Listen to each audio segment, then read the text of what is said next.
이제 코로나가 어느 정도 끝나게 되니까 여행객들도 많아졌지만 우리 AMI 해외 우리 팀들이 저희를 오라고 하도 독촉을 하는 가운데 제가 가지 않으면 안 되는 그러한 지금 입장에 있어요. 그래서 제가 이제 내일 아침에 이제 라오스로 떠나서 그곳에서 한 주 동안은 라오스의 우리 신학교 학생들이에요. 다 풀타임 사역자들인데 세 번째 신학생 그룹들이에요.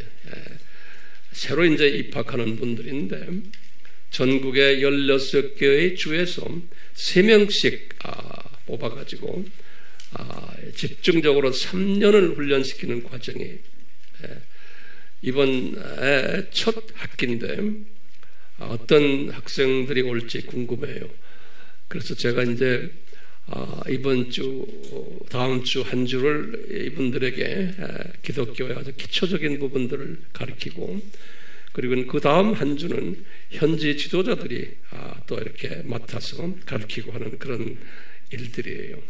그래서 다음 주 한 주는 제가 이 라오스 분들을 섬기는 그 사역이니까 여러분들 저와 같이 섬깁시다. 네, 저만 내보내면 안 돼요. 저를 소위 그 군인 같으면은 이 전쟁터에 보내는데 본부에서 열심히 같이 힘을 주면서 같이 이 전쟁에 동참해야 되잖아요. 그렇기 때문에 우리 교회는 항상 그랬지만 제가 없을 때 우리 교인들이 교회의 출석률이 더 높고 더 열심히들 섬기고 하는 걸 제가 쭉 봐왔거든요. 왜냐하면 이럴수록 교회에 더 열심히 출석하여 힘을 합해서 서로가 격려해주며 전장에 나가 있는 황 목사님을 위해서 기도하는 그러한 모습을 보여주시면 우리 주님이 얼마나 기뻐하시고 저는 또 얼마나 힘이 생기겠어요. 저는 이제 가서 또 칼럼으로 해서 그쪽 소식을 제가 전해드리려고 그래요.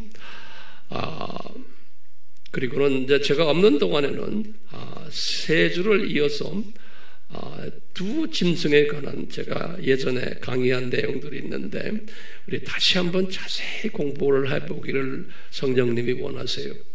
그래서 이 두 짐승에 대한 공부를 제가 없는 동안에 열심히 또 한번 해 주시기를 바랍니다. 아멘. 예.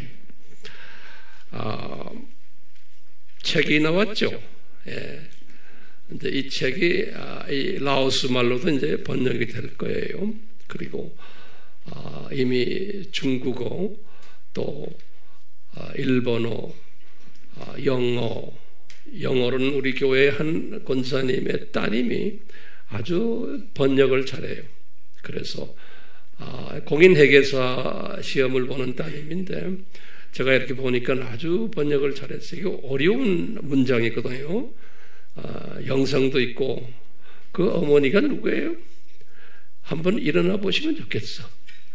어디 계세요? 어머니? 어디 있어요? 도망갔어요? 여기 어디 있는데? 예, 안 일어나려면 할 수 없어요. 자, 제가 다음 주에는 그렇게 하고 그 다음 주는 이제 머리에 이제 기억해 두세요. 제가 우리 중국 팀들을 또 섬기게 돼 있어요. 예, 중국에 아주 요새는 중국이 상당히 어려운 때거든요. 크리스천들이. 그래서 이 중국 팀들 중에 한 그룹인데 이 그룹이 우리가 AMI에 속해 있는 그룹들이에요. 이 안에 우리 AMI의 이름으로 목사 안수 받은 사람만 약 한 50명 돼요. 큰 그룹이에요. 굉장히 큰 그룹인데 이 그룹들을 제가 이제 섬길 거예요. 그래서 이제 이 그룹들이 어디에다 섬긴다는 말은 제가 안 하겠어요. 이건 비밀이. 그래서 이제 그 다음 주는 중국 팀들이 어디에 모여요? 그래서 이분들을 일주일 내내 이제 섬길 터인데, 이 안에 이제 세 분이 목사 안수도 받아요. 그래서 다음 주는, 이번 주 말고 그 다음 두 번째 주는 중국 팀들을 섬긴다는 것을 잊지 말아 주시길 바라요.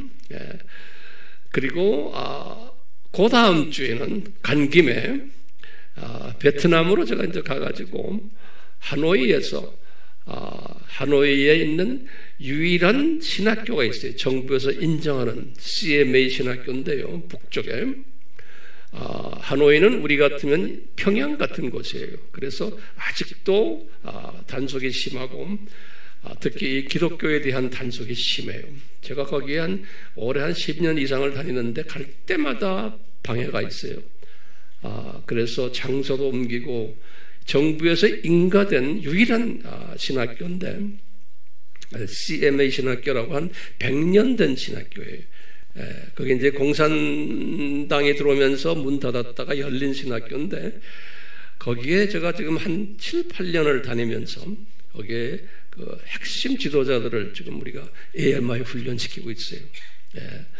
그래서 이분들도 또 와달라고 자꾸 부탁이 와서 이제 가게 됐어요. 그래서 이제 그쪽도 그 세 번째 주일에 제가 가서 일주일 동안 하고, 그리고는 이제 주말에 토요일에 제가 인천에 도착을 해요. 제 스케줄 알겠죠? 네. 그렇게 하시고, 주 안에서 제가 주님의 시킨 모든 메시지들을 잘 전할 수 있고, 또 거기에 온 분들도 주님이 이제 사용하셔서 이 마지막 때에 나팔 수 역할을 잘 하도록 우리가 기도로 밀어줍시다. 세 민족이에요. 라오스, 중국, 베트남. 아주 핵심 지도자들이 다들. 그리고 우리 이제 오늘 주보에 보셨지만, 일본의 핵심 또 크리스천 지도자들을 이 아미센터로 우리가 이제 모셔요. 그래서 이제 일주일 동안 그분들과 같이 우리가 말씀 같이 나누며 교제할 터인데, 이것은 이제 여러분들 몫이에요. 여러분들 이제 지금 준비를 이제 시작한 것 같아요. 고마워요. 그래서 제 생각은 이 일본은 가깝기 때문에 이 일본 팀들을 자주 이곳에 불러서 하려고 그래요. 그래서 여러분들이 이제 꽤 바빠질 거예요. 그 섬기는 그 사람만 하지 마시고 이제 우리가 바빠질 거예요. 이제 때가 되면은 중국 팀들도 이곳에 불러서 할까 하는 생각도 있어요. 그래서 이제 아미 센터가 상당히 앞으로 바빠질 거예요. 준비됐어요? 네. 자, 오늘 말씀 같이 공부하겠습니다. 오늘은 아주 특별한 제목인데, 왜 예수님께서 이 베드로가 신앙 고백을 하게 한 후에, 그것도 베드로의 입에서 한 게 아니지 않습니까? 성부 하나님이 베드로의 입을 통해서 이제 하게 한 후에 베드로에게 칭찬도 하시고 천국 열쇠도 주겠다 그러고, 베드로가 좀 많이 이제 좀 격려된 그러한 상황 속에서 예수님께서 아주 특별한 말씀을 하셨어요. 상당히 우리가 해석하기 힘든 말씀이에요. 무슨 말씀 하셨냐면, 오늘 보면 16장 20절이 뭐라 그랬어요? 얘들아 하면 12 제자들이지만 집중되는 것은 베드로에게 지금 집중되어 있어요. 우리가 이제 앞으로 베드로에 대해서 집중적으로 공부를 더 많이 하게 될 거예요. 앞으로요. 이때 베드로에게 뭐라고 그래요? 얘들아, 내가 그리스도이고 또 내가 하나님의 아들이 된다는 이 나의 정체성에 대해서 아무에게도 말하지 말아라는 거예요. 아무에게도. 그러면 이제 좀 똑똑한 사람들은 그래요. 예수님 거짓말도 하시네요? 이렇게 이제 따지는 분들도 있어요. 왜? 실제는 있는 왜 말을 하지 말아라 그럽니까? 그러니까 예수님이 거짓말하신 게 아니에요. 있는 거를 말하지 말아라는 거예요. 요거 여러분들 잊지 마세요. 예? 근데 요 말하지 말아라 하는 내용을 예수님이 그 직후에 또 한 번 하셨어요. 다른 내용을 가지고. 우리 이제 이런 걸 우리가 이제 잘 알아야 돼요. 어땠냐면요. 예수님이 요 3인방을 데리고서 변화산에 올라갔을 때요. 변화산에 올라가서 이제 마태복음 17장이거든요. 다음 장이에요. 지금 우리가 16장 공부하고 있는데 뭐라고 그러냐면 변화산에서 이거 다 구경시킨 다음에 예수님이 뭐라고 그러시냐면 얘들아 요 경험한 것을 너희들이 본 것을 변화산에서 아무에게도 말하지 말아라 그런데요. 근데 언제까지냐? 내가 죽어서 부활했을 때까지 부활한 후에 말해도 되지만 그때까지는 아무에게도 말하지 말라는 거예요. 17장에 보면 그런 얘기 나와요. 그러니까 그 짧은 기간 동안에 예수님이 그 아무에게도 말하지 말아라 하는 그런 말씀을 2번을 하셨어요. 그래서 이제 이 부분을 변화산 사건 때 부분은 제가 따로 한 줄을 설교를 하려고 그래요. 하지 말아라 하는 그 말을 가지고요. 네. 재밌겠어요? 네. 오늘은 하지 말아라 한 요 말, 이 말을 우리가 좀 깊이 다뤄보려고 그래요. 예수님의 마음을 우리가 한번 다뤄보려고 그래요. 예수님의 마음을. 네. 준비됐어요? 네. 자, 그러면 우리가 이 예수님의 마음을 알아보기 위해서 우리가 먼저 배경 스토리가 필요해요. 배경 스토리를 한번 공부해 보면요. 다시 말하면요. 베드로가 신앙 고백을 하게 된 그 직것 전에 어떤 일들을 예수님이 미리 베드로와 그 팀들에게 보여주셨어요.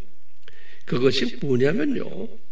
신앙 고백하게 한 그 전에, 직전에, 그 며칠 전에는 뭘 보여주셨냐면, 이 요나의 표적만 내가 너희들에게 보여주겠다. 그러시는 거예요. 이 말은 서기관들과 바리새인들이 질문했을 때예요. 그러니까 서기관들과 바리새인들이 질문하도록 하는 거예요. 그러니까 배우는 사람은 누굴까요?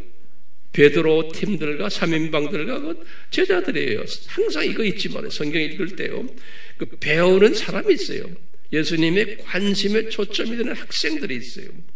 그 학생들이 이 사실을 배우게 하기 위해서 제3자들의 요 바리새인들과 서기관들을 질문하게 하세요. 표적 보여주십시오. 당신이 누구냐? 그러니까 예수님께서 내가 보여줄 수 있는 표적은 요나의 표적밖에 없다. 이렇게 말씀하시는 거예요. 그러면서 이제 요나가 3일 고래 뱃속에 들어갔다가 나와서 요나가 이제 사역을 했던 이야기. 그게 어디에 있냐면 마태복음 12장 39절에서 40절에 이 말씀하셨어요. 그러니까 지금 우리가 지금 16장 공부하고 있잖아요. 16장. 그렇죠? 그러니까 조금 며칠 훨씬 전에 그 12장에서 이 유명한 말씀하시고는, 그리고는 예수님이 요 베드로가 신앙 고백하기 바로 직전에 이 말씀을 또 하셨어요. 요나의 표적 말씀을. 2번 하신 거예요. 이때는 질문 던지는 사람이 달라요. 바리새인들과 사두개인들이 던졌어요. 처음에는 서기관들과 바리새인들이 질문 던지고, 2번째는 거기에 서기관이 빠지고 바리새인과 사두개인이 거기에 들어갔어요. 이 사람들이 질문 던지니까 예수님이 똑같은 대답을 하세요. 마태복음 16장 4절에 요나의 표적밖에 보여줄 거 없다 이렇게 말씀을 하시는 거예요. 잘 따라오세요? 그리고는 이어서 예수님이 하시는 말씀이 있는 거예요. 뭐냐면 굉장히 중요한 말씀이에요. 이어서 뭐라고 그러시냐면 이 바리새인들과 이 사두개인들의 교훈을 이분들의 누룩을 조심해라 그런 거예요. 그러면서 이제 12절에 16장 12절에 요 이분들의 누룩이 뭐냐? 이분들의 교훈이라는 거예요. 이분들의 덕트린들, 이분들의 신학 교리라는 거예요. 이것을 조심해라 그러는 거예요. 예수님이 기가 막힌 말씀을 하세요. 그러니까 도대체 황 목사님 이분들의 교훈이 뭡니까? 예수님이 지금 하시는 말씀 이 교훈이. 그럼 우리가 딴 게 아니에요. 지금 베드로의 신앙 고백과 연계된 이야기예요. 왜냐하면 이 말씀을 하시고 여기 지금 16장 12절이거든요. 이 말씀 하시고는 13절이 뭐냐면 예수님이 이분 제자들을 데리고 가이사라 빌립보로 올라가시는 장면이에요. 그리고는 얘들아 너희들이 내가 누구라고 생각하느냐 할 때 베드로의 신앙 고백이 거기에서 나오는 거예요. 16장 16절에. 그렇기 때문에 이 베드로의 신앙 고백을 하기 전에 무슨 얘기? 요나의 표적을 2번 가르쳐 주시고 그리고는 더 구체적으로 이 바리새인과 사두개인들의 교리예요. 이분들의 가르침, 이분들의 신관이에요. 이것에 조심하라는 거예요. 그럼 이분들의 신관이 뭐예요? 이분들의 신관이 뭡니까? 유일신 성부 하나님만 하나님이다라고 하는 신관이에요. 이분들은 이 신관을 조심하라는 거예요. 지금 유대인 출신 12 제자들에게 가르쳐 주는 거예요. 그러니까 너희들이 지금 믿고 있는 이 유대인 12 제자들도 이 신관을 가지고 있는 분들이에요. 예. 그러니까 너희들 이 유대인의 유일신관 성부 하나님만 신이라는 하나님이라는 이 개념에 조심하라는 거예요. 예. 그러시면서 이제 베드로의 입을 통해서 주는 그리스도시요 하나님의 아들이라는 이 고백을 하게 하는 거예요. 다시 말하면 하나님의 아들이란 말은 제가 칼럼에서 자세히 썼지만 삼위일체 하나님 중에 제2위 되시는 분이 예수님이라는 이야기예요. 그분이 그리스도라는 거예요. 그분이. 예. 이 어려운 말씀을 가르치기 위해서 예수님이 미리 다 이렇게 준비하셔서 요나의 표적을 가지고 설명을 하시는, 그러니까 미리 다 예수님이 계획하시고 순서대로 지금 가르쳐 주시는 거예요. 그럼 우리가 다른 말로 표현하면 이 요나의 표적 속에는 누구 이야기가 들어있어요? 베드로의 신앙 고백이 들어있는 거예요.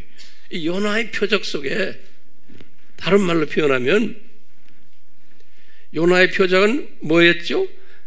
인자가 3일 밤을 땅의 깊은 곳에, 그랬어요. 예수님이 설명하시기를 고래 뱃속인데 예수님은 지금 이 마태복음에서 뭐라고 하냐면 땅의 깊은 심장 속에 내가 들어갔다. 3일 동안 요나가 들어갔다는 거예요.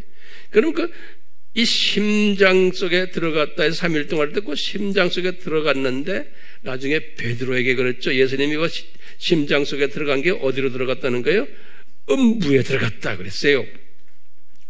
베드로 전서 3장 19절. 실제로 예수님이 죽으시고 3일 동안 낙원에 올라가지 않으시고 그 음부 속에 들어가는데 우리가 공부했죠? 그 음부 속에서 전도하셨다고 그랬죠?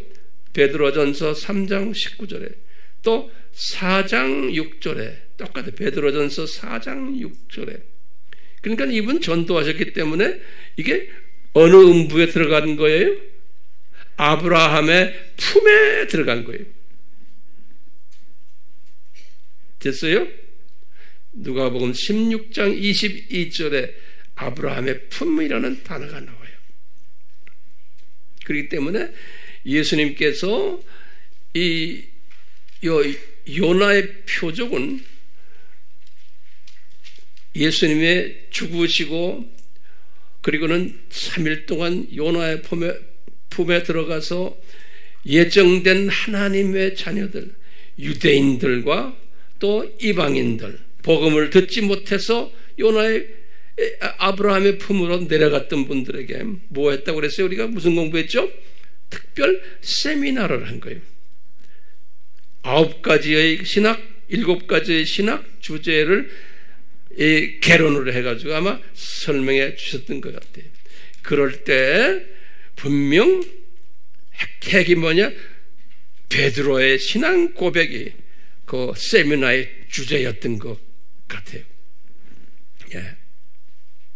이런 깊이 깔려있는 예수님만 알고 계시는 이 신비들을 예수님이 이 영적 이제 겨우 이제 참새 수준으로 올라온 베드로, 제가 이 사건 때문에 이 신앙 고백 때문에 이분이 참새 수준으로 올라왔다 그랬죠. 이분에게 지금 설명해 주시는 거예요. 자, 오늘은 이 배경을 가지고요, 한번 몇 가지 우리가 중요한 질문들을 던지면서 그리고는 거기에 답을 찾으려고 그래요. 준비됐어요? 네. 그러면 이 베드로가 신앙 고백을 이렇게 했잖아요. 했을 때 이것이 자기가 고백한 신앙 고백이 요나의 표적과 같은 내용이라는 것을 베드로가 알았을까요? 이거 이제 질문해 보는 거예요. 그러면 우리 대답은 뭐예요? 몰랐다. 이렇게 대답해야 돼요. 예, 몰랐다. 예, 몰랐어요. 그런데 이제 예수님께서는 그렇게 그냥 일방적으로 한 거예요. 그러니까 이제 베드로의 입장에서는 자기가 고백한 이 고백이 요나의 표적과 같은 맥락의 고백이다라는 것을 만약에 가르쳐 줬으면 예수님이 베드로가 소화했을까요? 못했다. 이렇게 말해야 돼요. 예? 그런데 병아리는 영적 병아리였는데 이 사람이 영적 참새가 곧 금방 된 사람인데 영적 참새 수준이 되어도 이 깊은 베드로의 신앙 고백과 요나의 표적을 소화할 수 없다는 거예요. 왜냐? 이분들은 유일신 개념만 가지고 있지 삼위일체 개념을 소화를 할 수 없었던 거예요. 네.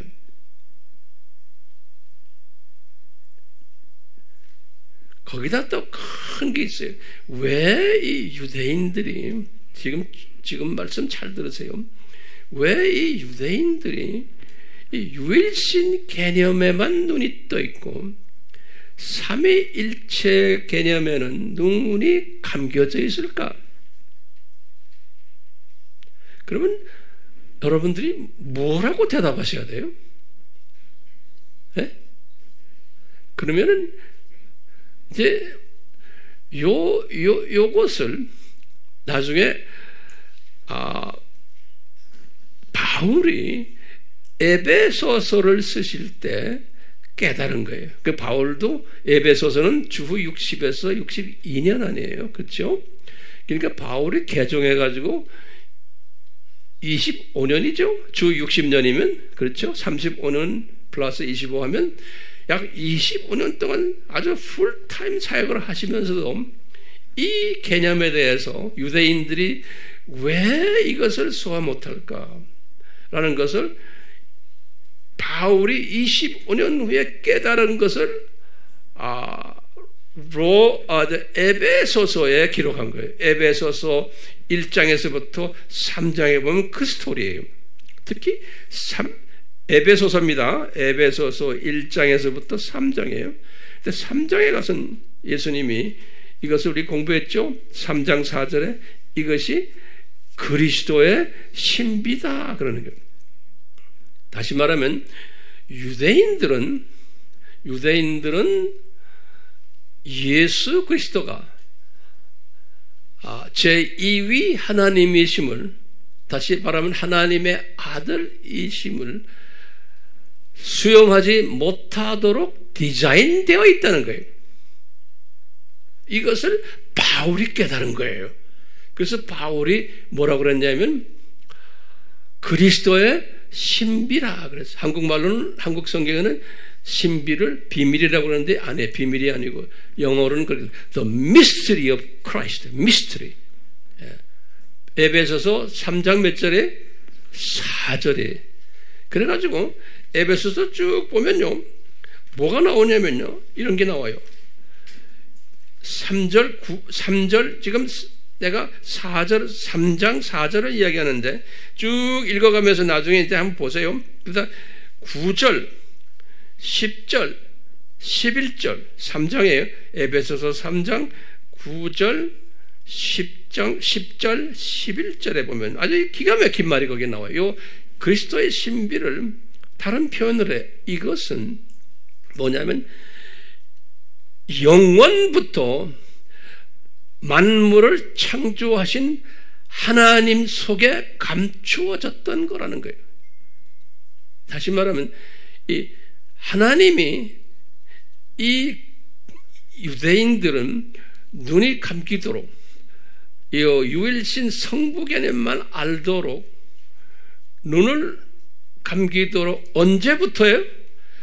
영원부터 이것을 디자인하시고는 눈을 감겨놨다는 거예요. 기가 막힌 말씀하시는 거예요. 그래가지고 이제 요것을 때가 됐을 때 감춰놓은 것을 이제 요것을 뚜껑을 열어주겠다는 거예요. 네. 에베소서 3장 11절에 이런 말씀을 하셨어요. 그러니까 바울이 고민한 그 고민이 해결이 되는 거예요. 바울이 왜 내 민족은 이렇게 눈이 감겨서 예수님을 믿지 않는가? 왜 베드로의 신앙 고백을 믿지 않는 거예요? 왜 요나의 표적을 믿지 않는가라고 고민하다가 이분이 바울이 답을 이제 들은 것이 이것이 그리스도의 신비인데, 이 그리스도의 신비는 언제부터 디자인됐다? 영원 전에 디자인이 됐다는 거예요. 그게 하나님의 마음이었다는 거예요. 그러니까 숨겨놨다 그랬어요.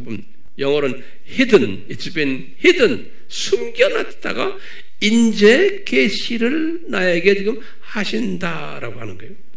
예. 그러니까 이것은요, 바울도 25년을 섬기다가 이제 이것을 발견한 걸 보면 대부분의 하나님의 자녀들은 이 사실에 대해서 잘 모르게 되어 있다라고 보는 거예요. 그러니까 오늘 우리 주변에도 기독교인들이 많지만 이 유대인들이 왜 예수를 안 믿는가? 지금도 왜 유대인들이 저렇게 소위 말하면 복음에 저렇게 저항하는가?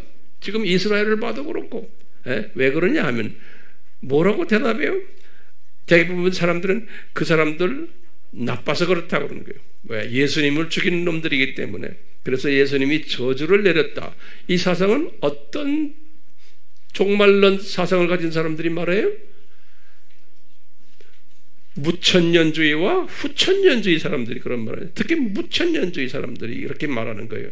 그러니까 우리 주변에, 우리나라에도 이 무천년주의가 상당히 많아요. 그렇기 때문에 이스라엘 사람들에 대해서 이렇게 생각하는 사람들이 상당히 많아요.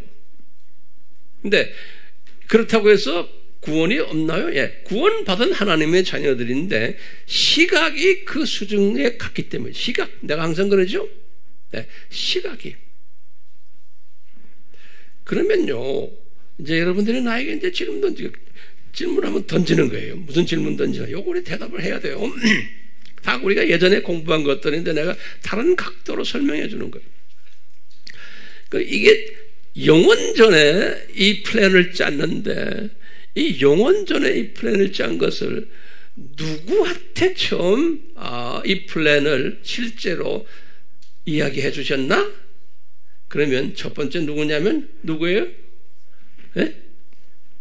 모세인 거예요. 주전 1500년이에요. 주전 1500년 때 모세에게 이 플랜을 설명해 주시는 거예요. 근데 모세도 이 플랜을 받았지만 이것이 영세전에 준비돼서 숨겨놨다는 걸 이분도 내보기엔 잘 몰랐어요. 그냥 받은 거예요. 베드로의 이 신앙 고백처럼. 그게 모세가 죽기 바로 직전이에요. 신명기 32장 20절에서 21절에 그렇게 써놨어요. 모세가 써놓은 거예요. 얘들아, 너희들 이제 눈이 감기고 이방 사람들이 눈을 떠가지고 여호와가 누군지를 알게 될 거라는 거예요. 신명기 어디에? 32장 20절에서 21절에 굉장히 중요한 성경 구절들이에요. 예. 이 말씀을 모세가 주전 1406년에 죽었거든요. 그래서 이 주전 1406년에 하신 거예요. 120살 됐을 때 이 말씀 하시고 이분이 주님 나라에 가셨어요. 자, 모세가 이렇게 하시고는 이제 약간 다윗 때, 한 400년이 지나서 다윗 때, 다윗에게 또 이 말씀을 보여주셨어요. 시편 69편 22절에서 23절이에요. 다윗도 이것을 보았지만 이게 무슨 뜻인지를 몰랐어요. 그냥 보여주시는 거예요. 예, 똑같아요, 우리에게도요. 그리고는 300년 후에 이사야 때 주전 700년이에요. 이사야서 6장 9절에서 10절이 이때 또 요 신비를 가르쳐주는 거예요. 유대인들의 눈이 감기고 그래서 여호와를 보지 못하고 이방인들이 여호와를 볼 것을. 그리고 이따가 지금 바울이 로마서를 쓸 때 57년의 주후 이 고민을 하다가 성령님이 바울에게 말씀하시는 거예요. 내가 모세에게 말하지 않았느냐? 다윗에게 말하지 않았느냐? 이사야에게 말하지 않았느냐? 이 말씀을 누구한테 해요? 바울에게 하시는 거예요. 그게 바울이 그 말씀을 로마서 11장 8절에서 9절에 써놨어요. 로마서 11장 8절에서 9절에 이게 주후 몇 년에? 57년에 바울도 이렇게 했지만 이것을 그냥 이렇구나. 이게 그냥 이렇게 하셨구나라고만 바울도 알았을 것 같아요. 그러다가 이제 3년이 지나서 이분이 에베소서를 쓰실 때 바울이 확실히 그분에게 가르쳐 주는 거예요. 바울아, 이것은 네 이성으로 논리로 소화되는 게 아니다. 그러면서 This is the mystery of Christ. 그런 거예요. 이것은 그리스도의 신비다. 그러면서 이제 에베소서 3장에 쭉 설명하는 거예요. 그러면서 이것은 영세전에 하나님의 마음이 그랬고 이것을 숨겨놨다가 이제야 계시해 준다라고 말씀하시는 거예요. 예.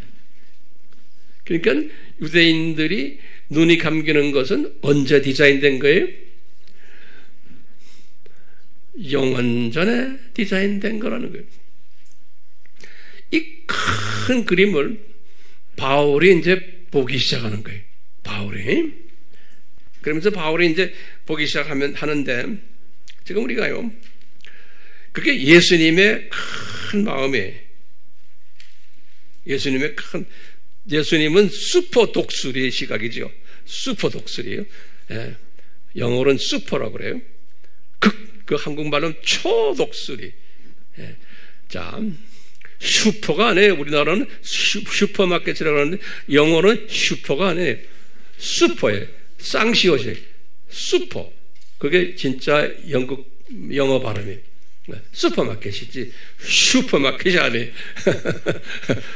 이건 농담이고, 자, 이 슈퍼 독수리 시각을 가진 예수님이 영세전에 이 마음을 가지고 삼위 하나님이 그래서 이제 유대인들을 우리가 유대인들은 뭐예요? 조교팀들이죠. 이방인들에게 창조 목적을 중요성과 절대성을 보여주기 위한 조교팀으로 아브라함을 불러서 요 유대인 히브리인 그룹을 만들었는데 요 사람들이 조교면서도 뭐하냐? 눈이 애꾸눈이 돼가지고 애꾸눈이 아니라 가려가지고 눈이 가려져서 숨겨놨다고 그러거든. 가려져가지고 이 일위 하나님만 보게 되고 삼위 하나님을 보지를 못하는 거예요. 그렇게 가려놓은 거예요. 그러니까 이미 그게 하나님의 디자인이죠. 그렇기 때문에 예수님께서 이제 이 베드로가 신앙 고백을 하게 한 후에 야 얘들아 이것을 네 주변에 있는 유대인 사람들에게 바리새인이나 서기관이나 사두개인들이나 열성당원이나 이런 분들에게 내가 그리스도이고 내가 하나님의 아들이다. 하지만 제2위의 삼위 하나님이다 라는 것을 말하지 말아라 그러는 거예요. 예수님이요. 왜 말하지 말아라 그러셨을까요? 예? 왜 말하지 말아라 그랬을까요? 한번 어떻게 생각해요? 여러분들 여기에 대한 대답은 스스로 한번 해보세요. 제가 이제 스스로 안에 답을 드리려고 그래요. 첫 번째 뭐예요? 말하지 말아라 하는 것은 이 유대인들이 예수님의 이 삼위 하나님의 안에서의 아버지와 이퀄되는 이위 하나님이시고 그리스도시고 메시아 있음을 말했다가는 소화가 돼요, 안 돼요? 소화를 못해요. 거기 첫 번째 대답이죠. 소화 못하죠? 네. 소화를 못하는 게 이분들의 잘못이요? 아니죠? 이건 하나님의 디자인인 거예요. 그러니까 하나님의 디자인이기 때문에 이분들은 이것을 소화할 수가 없는 거예요.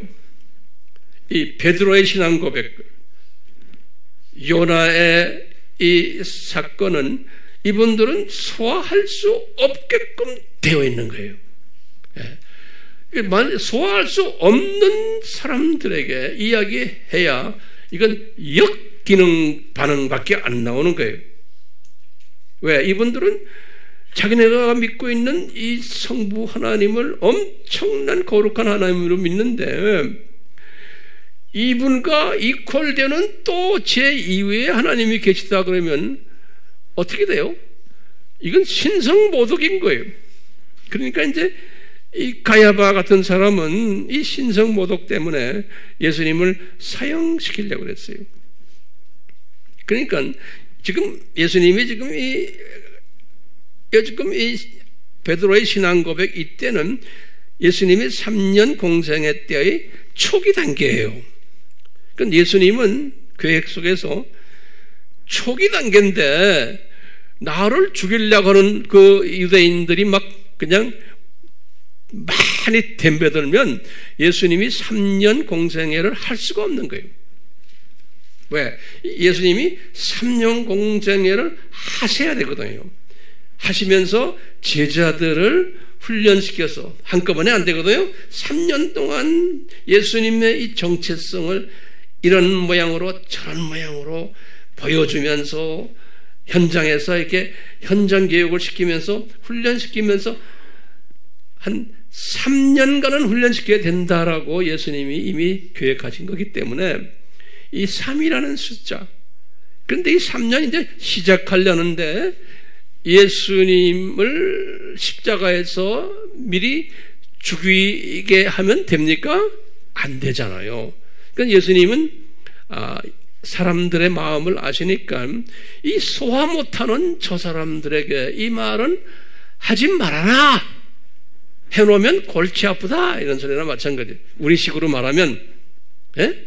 그러니까 소화하지 못하는 사람들은 그래 놓으면 내가 너희들과 3년 동안 해야 될 여러 가지 계획이 있는데 이 계획에 차질은 오지 않지만 복잡해진다. 그러니까 아예 말하지 말아라, 이런 거예요. 됐어요? 네. 그러니까 이 큰 그림을 갖고 계신 분 예수님이 이분들은 영적 시각장애들이거든요. 시각장애자들. 예? 그러니까 내가 볼 때 두더지보다도 더 두더지는 눈이나 해서 떠서 보지만 이분들은 시각장애자들인데 이분들한테 이 큰 그림을 이야기해 주면 이게 됩니까? 이건 소화 못하거든요. 그러니까 더 골치 아프게 떠들 거다라고 예수님은 다 아시고는, 그러면서 그 안에서도 예수님께서 보면요, 은혜를 베푼 시각장애자들이 있었어요. 항상. 그래서 이 은혜 시리에서 우리가 굉장히 중요한 개념이에요. 같은 유대인인데 은혜를 받아가지고 예수님의 정체성을 수용하는 몇몇 사람들이 있어요. 그게 누구예요? 이 12 제자들도 못했을 때예요. 왜냐면 니고데모 같은 사람이에요. 요한복음 3장이에요. 요한복음 3장은 지금 3년 공생에서의 초기 단계예요. 요한복음 3장 이야기가 니고데모와의 이야기예요. 그 니고데모는 이미 예수님의 정체성을 안 거예요. 수용한 거예요. 그 유명한 그 지식인이, 그러니까 은혜죠. 예? 아리마대 요셉도 마찬가지예요. 다들 공회원들이 아니고 우리가 봤던 국회의원들이에요. 신기해요. 그렇게 보면 항상 거기에 은혜 받은 소수가 있구나라는 것을 우리가 알 수가 있어요. 예. 게다가 우리 보면 사마리아 여자 이야기도 보면 요한복음 4장에 보면 사마리아 여자는 유대인이 아니잖아요. 사마리아 사람인데 예수님을 메시아로 딱 인정하는 그러한 이야기가 나와요. 그렇기 때문에 예수님의 그 은혜가 임한 사람은 눈 감긴 사람들 중에서도 이 예수님의 정체성을 수용하는, 다시 말하면 일위 하나님 개념을 포기하고 삼위 하나님 개념으로 들어가는 소수의 은혜자들이 있는 거예요. 12 제자들도 아직까지 준비가 안 된 상태에서. 그러니까 우리 주변에도 항상 오늘날에도 그런 특별한 분들이 있다고 저는 보고 있어요. 오늘날도요. 네. 자, 이런 설명 가운데 제가 오늘은 바울이 깨달은 이야기예요. 이제 로마서 11장 이야기인데요. 거기에 보면은 기가 막힌 바울의 깨달음을 우리에게 가르쳐 주고 있어요. 이게 뭐냐면요, 바울이 이제 이것을 깨닫고 9장에서, 로마서 9장에서 이 신비를 깨닫고 바울에게 뭘 가르쳐 주시냐면 11장에서 이 참 감람나무와 돌 감람나무의 이야기를 해 주세요. 바울에게. 바울이 이 두 나무들의 그 이야기를 통해서 우리에게 본인도 깨달았지만 우리에게 가르쳐주는 게 있어요. 이걸 내가 간단하게 설명할게요. 이 감람나무는 본래 예수님 아닙니까? 그런데 이 성령님이 바울에게 이런 이야기를 해줘요. 이 유대인들은 복음을 받은 민족이죠. 유대인들은 복음을 받은 민족으로서 참 감람나무라는 거예요. 유대인들이 지금 이 말씀 잘 들으세요. 그래서 영어로는 a good olive tree, 그래서 good olive tree, 올리브 감람나무예요. 그런데 이 참 감람나무가 깊이 뿌리가 있잖아요. 그 참 감람나무의 뿌리는 이제 영양분을 주고 나무가 자라도록 하는 그것이 뿌리거든요. 요 뿌리가 예수님이라는 거예요. 요 뿌리가. 이제 그림을 이제 머릿속에 그리면서 제 말 들으세요. 그런데 이 예수님의 뿌리의 영양분을 먹으면서 이 참 감람나무가 good olive tree, 이것이 자라서 가지들을 많이 이제 뽑고 있는데, 그런데 이 가지가 꺾임을 받았다는 거예요. 꺾임을 받았다. 이 가지들이, 그러니까 이 나무가 가지들이 많은데 이 참 감람나무의 가지들이 꺾임을 받아가지고 이 줄기는 그대로 있지만 가지들이 꺾임을 받았다는 거예요. 예. 이게 굉장히 중요한 개념이에요. 이 꺾임을 받았다는 것은 뭐냐? 제가 볼 때는 이제 주후 70년 사건이 이제 이스라엘이 이제 나라도 망하고 또 두 번째 뭐예요?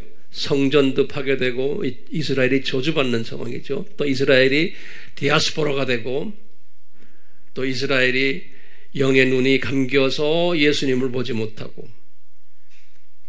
또 다섯 번째로 이스라엘이 안티세미티즘, 반유대주의로 엄청 고생하는 이야기, 그것을 하나로 묶어서 이 가지들이 꺾임을 받았다는 거예요. 가지들이. 예. 꺾임을 받았다는 거예요. 영어로는 be graft라고 그래요. G-R-A-F. 거기다 이제 수동형으로는 F-F-E-D 그래죠. be graft 그래. 이 외국에서 이제 영어권 하는 사람들은 이 단어를 많이 써요. Israel were graft. 이 가지가 꺾여버렸다. 꺾였는데 카팅 됐다는 소리예요. 그래프트는 꺾였다는 소리 아니에요. 카팅이 됐는데 거기에 뭐가 있냐면 돌감람나무 가지를 거기다가 전목을 시켜버렸다는 게. 돌감람나무를 한국말로는 돌이라고 그랬는데 원어나 영어 성경인 wild olive tree, wild, 그러니까 들에 있는 야생 감람나무들, 그게 좀 이방인들을 이야기하는 거예요. 예? 이 야생 감람나무들, wild olive tree들이 그 가지가 꺾였으니까 줄기는 그대로 있잖아요. 그 가지, 그 꺾인 그 자리에다가 wild 감람나무들을 전목을 시켰다는 거예요. 전목. 그것을 graft라고 그래요. graft. 예, 접목시켰다. 그래요. 그래서 접목을 시켜놓으니까, 이 감람나무가, 이제는 주 70년 이후에는 이 진짜 유대인 감람나무는 싹 없어져 버리고, 예? 이제 이 와일드 감람나무들만 자라나가지고 이 나무가 엄청 커진 거예요. 저 따라오세요? 그림 그리세요? 예? 그러니까 누구의 영향을 먹으면서 커졌어요? 뿌리. 예, 이 뿌리. 예수님의 영향을 먹으면서 이방인들이 이렇게 커졌다는 거예요. 예. 그러면서 이제 중요한 말씀을 해요. 그러면 유대인들은 잘려가지고 싹 없어졌으니까 이 유대인 감람나무는 어떻게 됩니까? 라고 물어보잖아요. 그런데 거기에 보면 뭐라고 써있냐면 벌써 뭐냐면 그 뿌리에 예? 영어로는 스텀프라고 그래요. STUMP 스텀프라고 그래요. 한국말로는 그것을 구루터기라 그랬어요. 우리 농사 짓는 사람들 알죠? 거기에 구루터기를 남겨놨다는 거예요. 예, 다시 말하면 진짜 감람나무, 유대인 감람나무를 위에 지금 가지들은 다 없어버렸지만 밑에 구루터기를 남겨놨다는 거예요. 그래서 이것을 구루터기 신학이라고 그래요. 이것은 이제 구루터기란 단어가요, 이사야서 6장 13절 또는 다니엘서 4장 15절 또는 다니엘서 4장 23절 26절 하면 요 유명한 스탬프라는 단어가 나와요. 이 구루터기, 이거 남겨둔 거예요. 이것을 다른 말로 표현하면 남은 자라는 표현 쓰는 거예요. 남은 자, 렘넌트, 우리 많이 배웠잖아요. 이 남은 자나 같은 의미. 이사야서 1장 9절, 11장 12절, 11장 11절, 예레미야 23:3, 스가리야 8장 12절, 바울이 똑같이 그 로마서 11장 5절에 그랬어요. 남은 자, 그런 게, 요 남은 자들. 그러니까 유대인 중에서 요 스탬프를 남겨놨다는 거예요. 때가 되면 이제 이 스탬프가 이제 싹을 내면서 자라는데 언제 자라요? 언제 여기 스탬프가 싹이 나와요? 이방인의 충만한 숫자가 차갈 때 여기에 나오게 돼 있는 거예요. 예. 그러니까 이 나무에 이방인들이 하나님의 예정된 이방인 숫자가 있잖아요. 그래서 그 유명한 말씀이 똑같이 로마서 11장 25절인 거죠. 25절과 26절인 거예요. 그래서 이제 이 나무가 이 와일드 올리브 트리 나무가 꽤 커졌는데, 이제 어느 정도 다 이제 커진 그런 나무에 저 밑에서 스탬프가 나오기 시작하는 거예요. 오케이? 그러니까 이 스탬프가 나오는 게 예수님이 그래서 여기 14만 4천 명의 스탬프가 나오게 돼 있다는 거예요. 여기 언제냐? 예수님의 공중 재림 전에요. 잘 들으세요. 예수님의 지상 재림이 아니에요. 공중 재림 전에 요 스탬프가 나오는데, 요 스탬프가 14만 4천이 된다는 거예요. 유대인의 복음하더니 이 14만 4천은 삼위 하나님을 믿는 사람들이. 그래서 예수님의 제2위 되시는 사건을 믿는 사람들이. 그 유대교가 이거는 아니구나라고 믿는 사람들이 나타나는데, 언제 나타나느냐? 유대인들이 이방인의 예수님이 이미 디자인하신 숫자가 있어요. 그 숫자가 찰 때 이 스탬프가 14만 4천이 나온다는 거예요. 그래서 이제 여기에 대한 자세한 얘기는 내가 이제 또 이 시리즈를 따로 하려고 그래요. 자, 보세요. 잘 따라오세요? 오케이. 아주 똑똑해요. 자, 그러면 요 14만 4천이 오늘날 메시아닉 유대인이라고 그러잖아요. 요 메시아닉 유대인들이 지금 일어나고 있어요. 요새. 그래서 메시아닉 유대인들이 여기저기서 많이 일어나는데 어떻게 계산하면 14만 4천이 넘어요. 근데 이제 이게 또 우리 문제인 거예요. 예? 그러니까 이제 무천년주의자들은 이거 안 믿어요. 14만 4천 이런 거 안 믿어요. 유대인 이런 거 안 믿어요. 그렇기 때문에 종말론 공부가 굉장히 중요한 거예요. 여러분들 이거 종말론 공부 잘하고 있어요? 이거를 모르는 사람들이 뭐 성경 가르친다고 그러고 뭐 설교한다고 그러니까 이게 그냥 이상한 말들 하고 그러는 거예요. 앉아있는 사람들은 그냥 혼돈스럽게 앉아있는 거예요. 왜? 영적 두더지나 영적 그냥 병아리 수준을 가지고 이야기하는 거예요. 이 큰 그림을 보지 못하기 때문에 그러는 거예요. 그래서 여러분들에게 제가 이런 말 하는 게 뭐예요? 큰 그림을 보여주기 위해서 제가 이런 말 하는 거예요. 어려워요? 어렵지 않기를 바라요. 자, 다시 보세요. 오늘날 요 14만 4천이 가짜들이 많은 거예요. 그러니까 이거 영적 분별력을 우리가 가져야 되는 거예요. 그러니까 오늘날 메시아닉 유대인이라고 해서 다 그게 메시아닉 유대인이 아니에요. 그 안에 가짜 유대인들이 상당히 많아요. 오늘날 이스라엘이라는 저 나라 땅에 또 전 세계 유대인이라는 사람들이 가짜들이 더 많아요. 여기에 대한 자세한 것은 내가 아주 자세히 또 언제 설명할 때가 와요.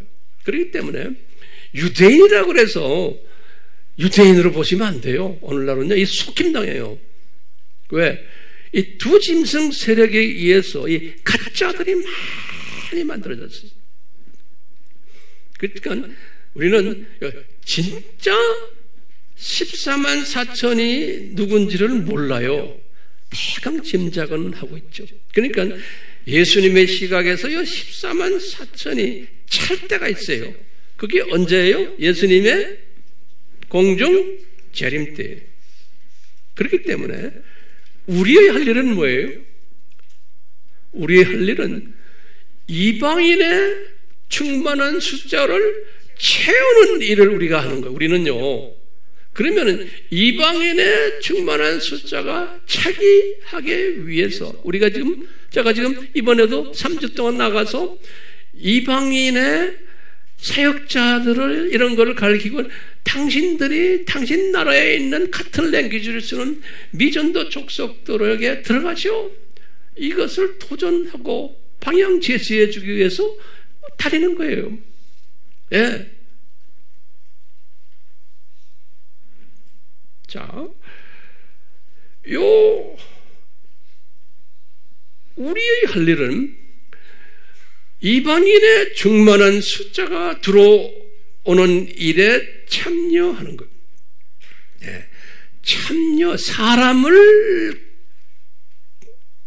변화시키는 일에 참여하는 거지, 건물 지어주고, 밥 갖다 주고, 뭐 갖다 주고, 그래가지고는 안 되는 거예요. 사람을 키우는데 어떤 사람으로 키워야 돼요?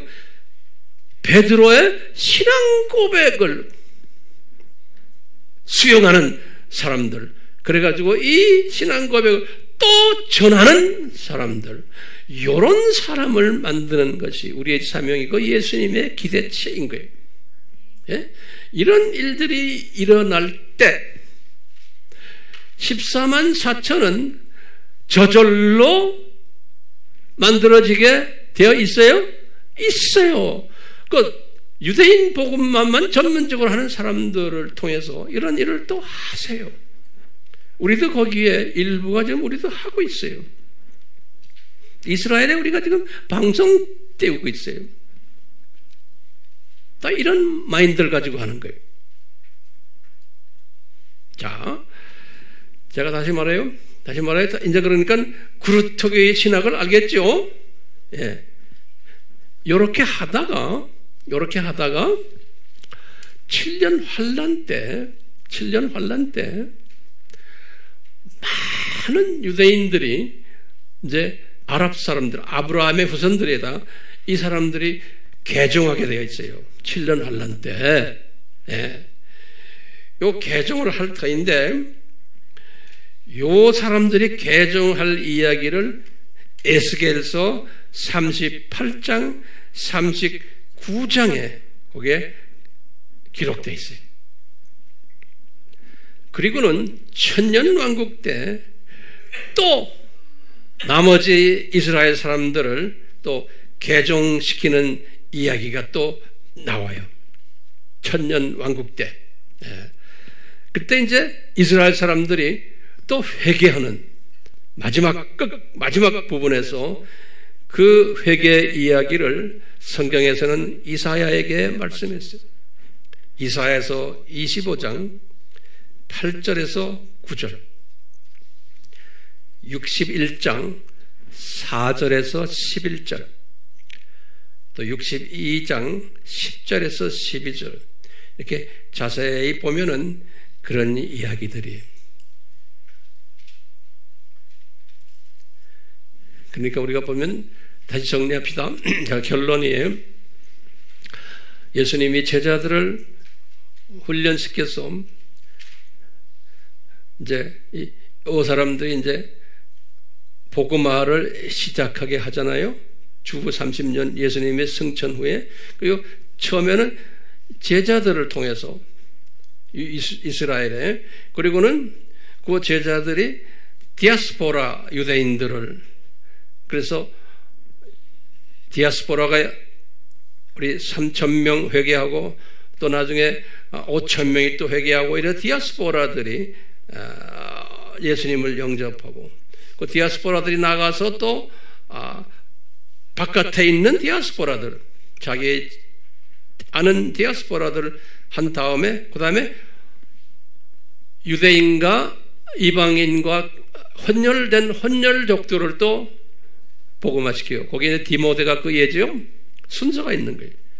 그리고는 그 혼혈족들을 통해서 로마 제국의 이방인들을 복음화하는 일이, 그것이 70년에 끝나는 거예요. 주후 70년에. 주후 70년에 딱 끝나면서 갑자기 유대인들이 그때부터 눈이 감기기 시작하는 거예요. 예.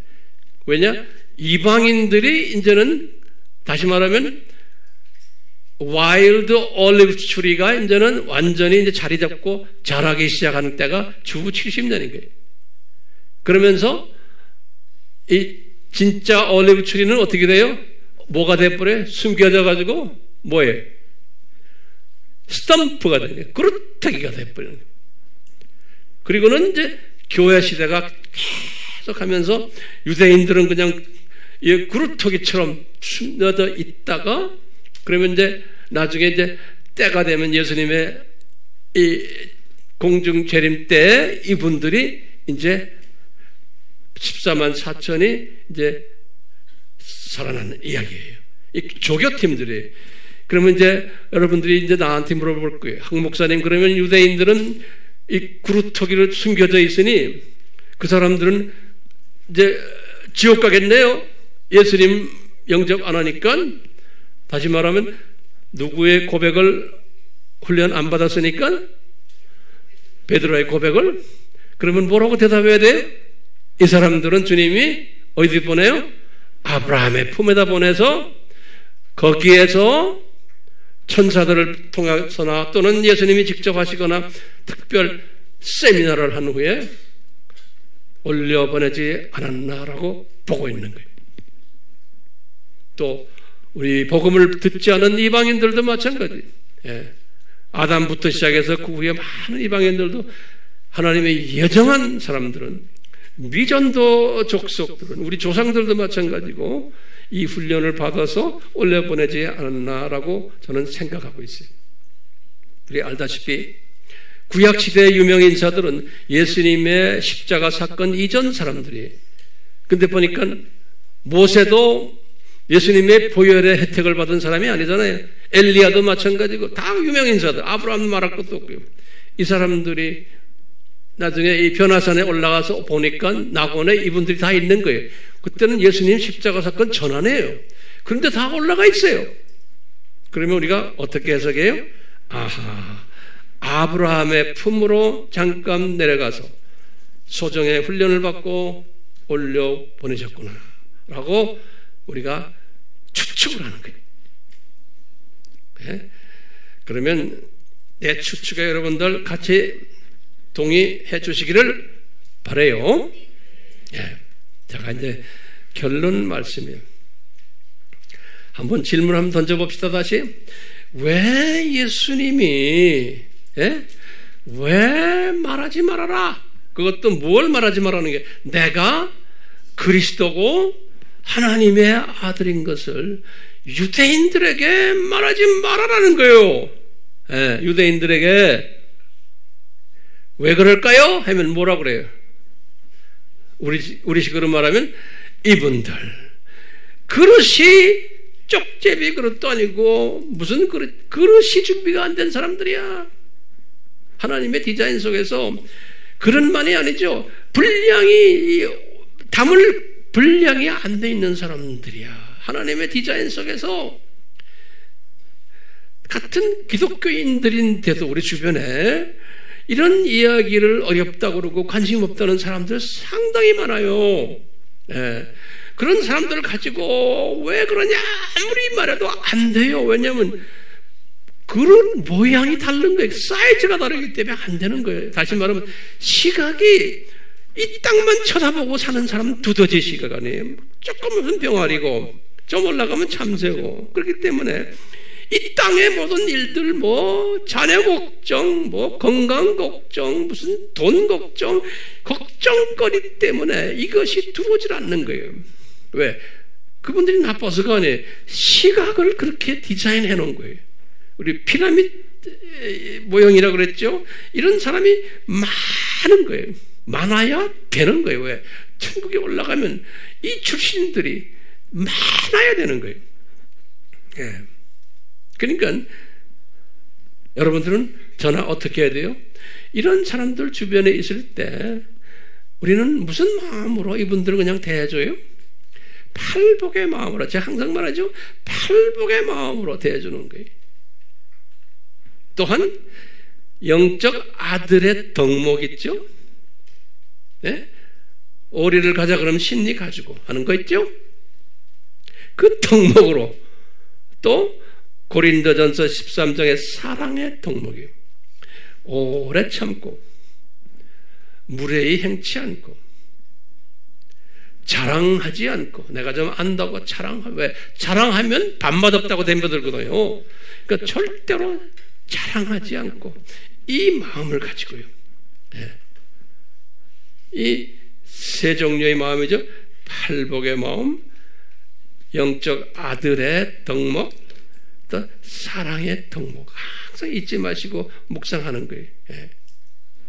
그래서 이걸 쭉 하다가 이런 마음을 가지고 하다가 예정된 사람들은 이 발전되도록 예정된 사람들은 때가 되면은 깨닫게 되는 사람들이 나와요. 또는 아무리 해도 그냥 그 자리에 있는 사람들이 있어요. 그러면 아하, 이분은 그렇게 하나님이 디자인하셨구나 라고 그냥 편한 마음으로, 네, 편한 마음으로 그러면은 우리에게 항상 은혜가 넘치고 평강이 있게 되어 있잖아요. 네?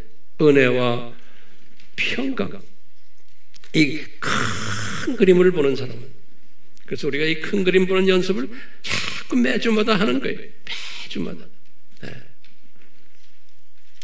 그러면은 주름도 없어지고, 왜? 스트레스 안 받으니까. 예? 그렇죠? 항상 모든 걸 봐도 부정적인 사건이 일어나도 이게 이렇고 할렐루야 주님이 하시는구나. 예? 이 세상에 지금 모든 우리 이 속상한 이야기를 보도 거기에 속상함을 당하지 않는 사람이, 이 시각이 있는 사람은 그런 사람 되시라고 오늘도 제가 이렇게 외치고 있어요. 아멘. 우리는 이러다가 천성을 향해 가는 성도들 아니에요? 그래서 이 우리 천성을 가는 그 성도들 찬송을 한번 같이 부르면서 오늘 말씀을 기억하시기를 바랍니다. 하나님 아버지, 우리에게 날로 이 독수리의 그 시각을 점점 더 크게, 넓게, 깊게, 높게, 길게 만들어 주시옵소서. 그래서 우리가 이것을 가지고 예수님만 높이는, 예수님이 원하시는 그 사역에 집중하는 복된 자들 되도록 은혜 주시옵소서. 예수님의 이름으로 기도드리옵나이다. 아멘.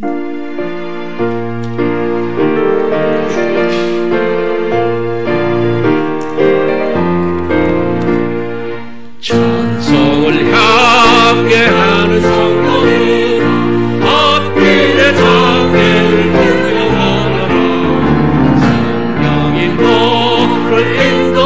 왜 질주를 하고 있느냐. 앞으로 천성을 향해 나가세. 천성문과 말하고 나가세. 너는 천사 너희를 영접하여 문 앞에 기다려 서 있네. 나는 길을 누가 비웃고 확실한 증거를 보여주거라. 성령이지 네 감화하여서 오늘도 잠기를 찾으니. 앞으로 천성을 향해 나가세. 천성문과 말하고 나가세. 너는 천사 너희를 영접하려 문 앞에 기다려 서 있네. 너 가는 길을 누가 가기 전에 내 손에 등불을 걷지 말아라. 전망이 두개 모두 깨뜨리고 끝까지 잘 싸워이거라. 앞으로 정성을 향해 나가세. 천성문과 말하고 나가세. 너는 천사 너희를 영접하여 문 앞에 기다려 서 있네. 그 2절에 이런 말이 있죠. 너 가는 길을 누가 비웃거든 확실한 증거를 보여주어라. 이게 무슨 말이에요? 오늘 설교와 연관돼서 우리가 지금 전하는 이 메시지를 소화를 못하는 사람들은 같은 하나님의 자녀들인데 관심이 없거나 비웃는 사람들이 있어요. 너는 너무 좀 과격하다. 이 세상이 어떤 세상인데 비웃는 사람들이 있어요. 그럴 때 지금 이 작사자는 성령님의 감동에 의해서 그랬죠. 확실한 증거를 보여주라는 거예요. 그러려면 실력이 있어야 되는 거예요. 예. 예수님, 우리에게 이 실력을 마음껏 부어 주시옵소서. 예수님의 이름으로 기도드리옵나이다. 아멘.